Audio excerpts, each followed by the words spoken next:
Why parents unintentionally create golden child syndrome. The golden child syndrome, simply explained, what if I told you that the very thing parents do to show love can also become the greatest source of psychological damage? What if I told you that being the chosen one in a family, the golden child, might not be a gift, but a cage? It sounds counterintuitive. After all, isn't being praised, adored, and held to high standards a good thing? Doesn't it mean you're special, that you're loved more, that you have something others don't? That's what it seems like on the surface. But beneath that shiny exterior lies something far more complex, something most people never question until it's too late. Golden child syndrome isn't just about favoritism, it's about identity. It's about growing up in a role that was assigned to you, rather than discovering who you really are. Parents don't create golden children because they are cruel or malicious. In fact, they often believe they are doing something good. They see a child with potential, talent, intelligence, or obedience, and they elevate them. They place them on a pedestal. They make them the symbol of success, of family pride, of everything that needs to be achieved. And at first, that child feels special. They feel chosen. But over time, something dangerous happens. They stop being a person and start becoming a performance. From the outside, the golden child seems to have it all: praise, encouragement, the admiration of their family. But step inside their mind, and you'll see something entirely different: an overwhelming fear of failure, a crushing pressure to meet impossible expectations, and a deep, unspoken terror of losing the love they've been conditioned to earn. Because that's the key difference between unconditional love and golden child love. One is given freely, the other is constantly at risk of disappearing. Have you ever wondered why so many people who were labeled as gifted or exceptional as children end up struggling with self-worth as adults? Why do so many high achievers battle imposter syndrome, perfectionism, or a paralyzing fear of making mistakes? It's because their identity was built on being enough only when they excelled. When they succeeded, they were praised. When they struggled, they were subtly, sometimes even unconsciously, reminded that failure was not an option. And over time, this creates a person who doesn't know how to exist outside of achievement. Click subscribe to this channel to get more profound insights. But here's the real tragedy: golden child syndrome doesn't just affect the child, it affects the entire family dynamic. Because for every golden child, there is usually a shadow child, the one who is overlooked, the one who is compared, the one who learns that no matter what they do, they will never be enough in the eyes of their parents. And while the golden child is burdened with the pressure of perfection, the shadow child is burdened with the pain of invisibility. Two sides of the same coin, both shaped by an unspoken belief that love in this family is conditional. But let's pause for a moment, because this isn't just about other people. This isn't just something that happens in extreme cases or dysfunctional households. The truth is, this is everywhere. In subtle ways, in well-intentioned families, in the quiet moments where expectations become identity. So the real question is, how much of who you are was shaped by who you were expected to be? And if those expectations disappeared, if there was no pressure, no praise, no external validation, who would you be then? The silent battle of the golden child. When love becomes a performance, at first, it feels like an honor. To be the one your parents look at with pride, to be the one they believe in, the one they hold to a higher standard.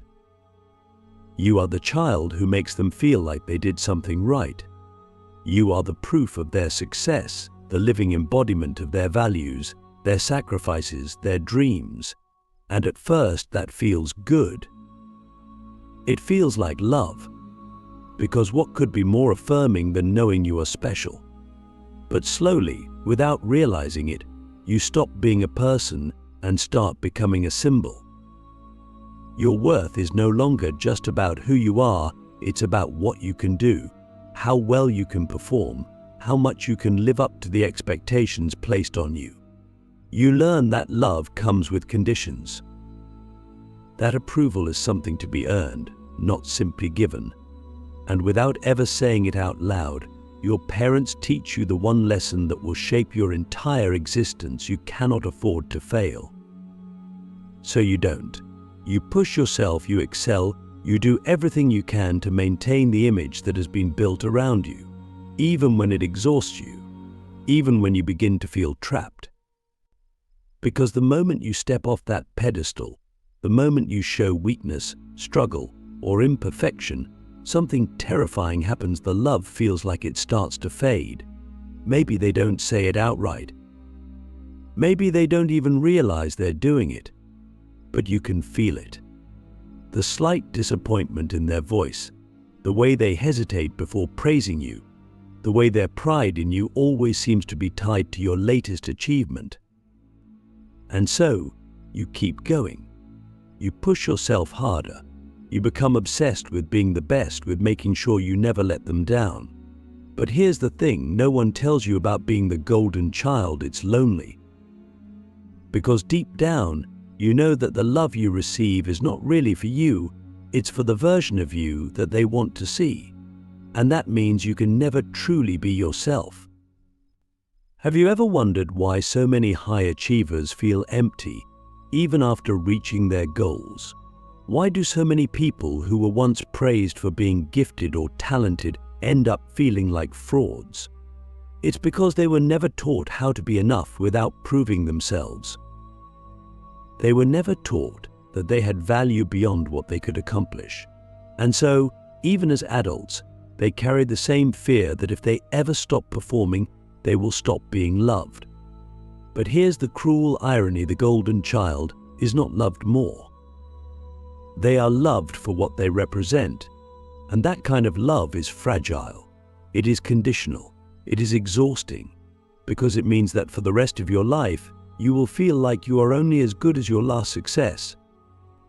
And if you ever stop winning, if you ever stop being the perfect one, you won't just disappoint your parents, you will lose the identity that has defined you for as long as you can remember.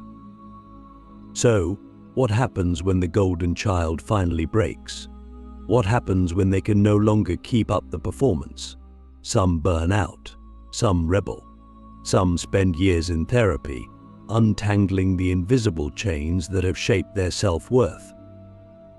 And some, the ones who never stop running, keep chasing achievement after achievement, hoping that if they just do enough, work hard enough, accomplish enough, the emptiness will finally go away. But it never does. Because the real question isn't how can I achieve more, the real question is who am I when I am not achieving, and that is the question most golden children spend their entire lives avoiding. The hidden collapse when the golden child realizes they were never free at some point, whether through exhaustion, crisis, or sheer emotional depletion. The golden child reaches a breaking point. Maybe it comes after years of chasing achievements that never seem to bring real happiness. Maybe it happens in a moment of failure, one they can no longer avoid or cover up. Or maybe it sneaks up on them in the quiet, in the moments between successes, when the noise of expectations fades just long enough for them to hear the one thing they've been running from their entire lives, the sound of their own emptiness. Because that's the truth, isn't it? No matter how much they accomplish, no matter how much they prove themselves, it never quite feels like enough. They may have climbed every ladder, checked every box, impressed every authority figure, but the deep, gnawing feeling remains: who am I if I stop? And more terrifyingly, does anyone love me for me, or just for what I can do? It's in this moment that the golden child faces a truth so painful, so deeply unsettling, that most people never fully recover from it. They were never truly free. Every decision they made, every goal they set, every success they chased wasn't entirely their own. It was shaped, molded, and subtly influenced by the expectations placed upon them. Even when they thought they were making choices for themselves, they were still operating under the invisible rule that had governed their entire existence: be excellent or be nothing. And that realization is devastating, because it means that everything they built, their career, their reputation, their identity, might not be real. It might just be a carefully crafted survival mechanism, a structure built not from passion or true desire, but from fear. The fear of losing love, the fear of becoming invisible, the fear of disappointing the people who once made them feel like they were special. But here's the paradox.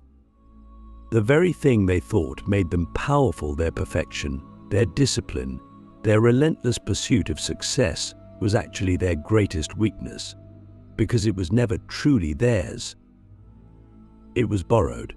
It was assigned.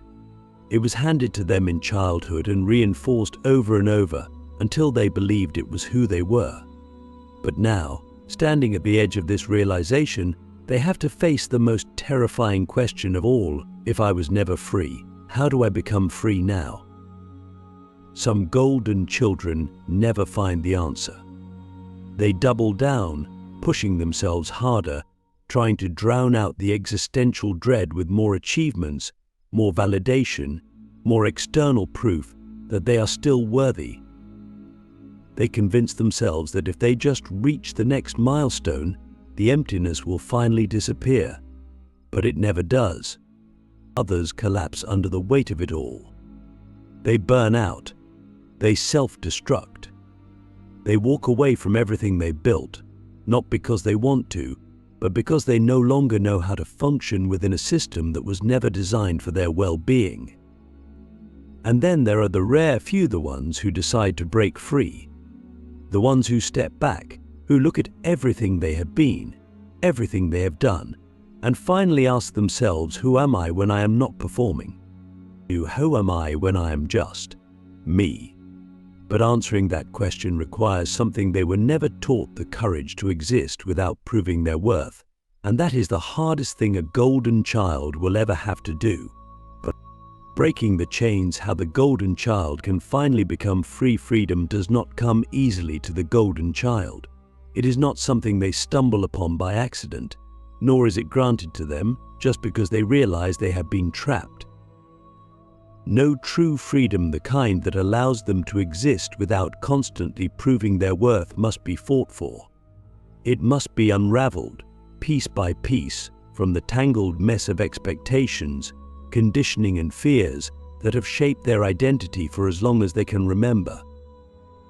And the first step toward that freedom is the most painful one of all: letting go of the need to be exceptional. This is where most golden children hesitate, because being exceptional is all they have ever known.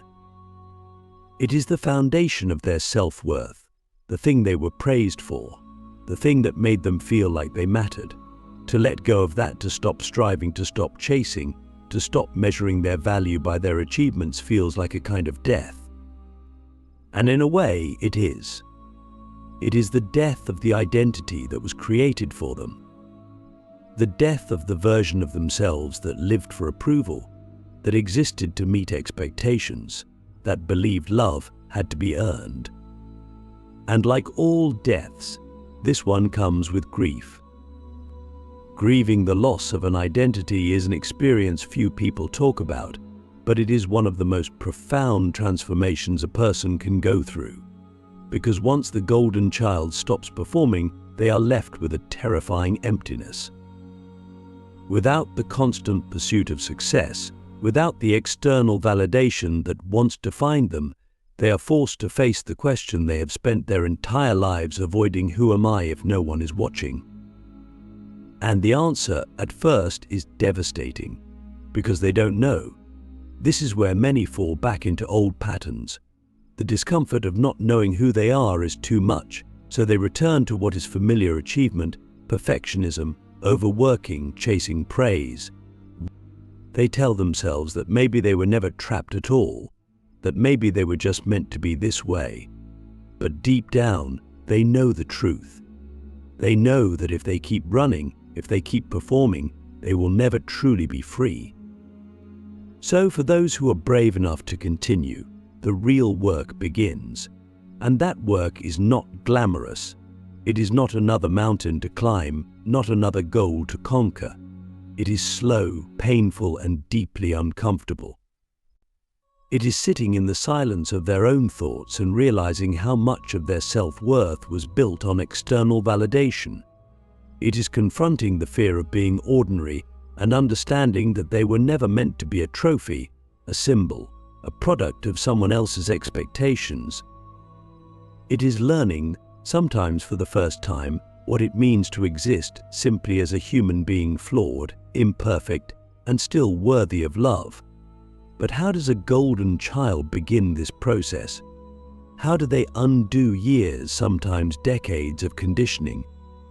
It starts with small rebellions, with saying no to things that no longer serve them, with allowing themselves to rest without guilt, with choosing things that bring them joy rather than things that bring them validation, with making mistakes and not punishing themselves for them, with unlearning the idea that they must always be the best, the brightest, the most impressive person in the room. And then, slowly, they begin to rebuild. They start to explore who they are outside of achievement. They reconnect with the parts of themselves that were buried beneath expectations, the hobbies they abandoned because they weren't productive, the dreams they dismissed because they weren't realistic, the parts of their personality they suppressed because they didn't fit the image of who they were supposed to be. And in doing so, they begin to discover something they never thought possible, a version of themselves that is not built on performance, but on authenticity. This process is not easy. It is messy, painful, and often lonely. Because when a golden child starts to break free, the people around them don't always understand. Parents who once praised them for their achievements may now express disappointment. Friends who admired them for their success may struggle to relate to their new priorities. Or the world, which once rewarded them for being exceptional, may not know what to do with them when they are simply themselves. But this is the price of freedom. It requires shedding the identities that were never truly ours, even when it means disappointing others. It requires choosing authenticity over approval, even when it feels terrifying. And it requires understanding that real love, the kind that is unconditional, the kind that does not fade when we fail, is not something we have to earn. It is something we are already worthy of, simply by existing. So where does this leave the golden child? What happens when they finally step off the pedestal, let go of the expectations, and choose to live for themselves? At first, there is fear. Then, there is grief. But eventually, if they are patient, if they are brave, if they allow themselves to be imperfect and still enough, something incredible happens. They begin to feel free. Not the kind of freedom that comes from success or external validation, not the fleeting high of another achievement, another moment of recognition, but real, lasting freedom, the kind that comes from knowing that they are enough, not because of what they have done, but because of who they are. The kind that allows them to wake up in the morning and breathe without the weight of expectation on their shoulders. The kind that allows them to fail without feeling like they are losing themselves. The kind that makes them realize they were never meant to be a golden child at all. They were meant to be human, and that is enough.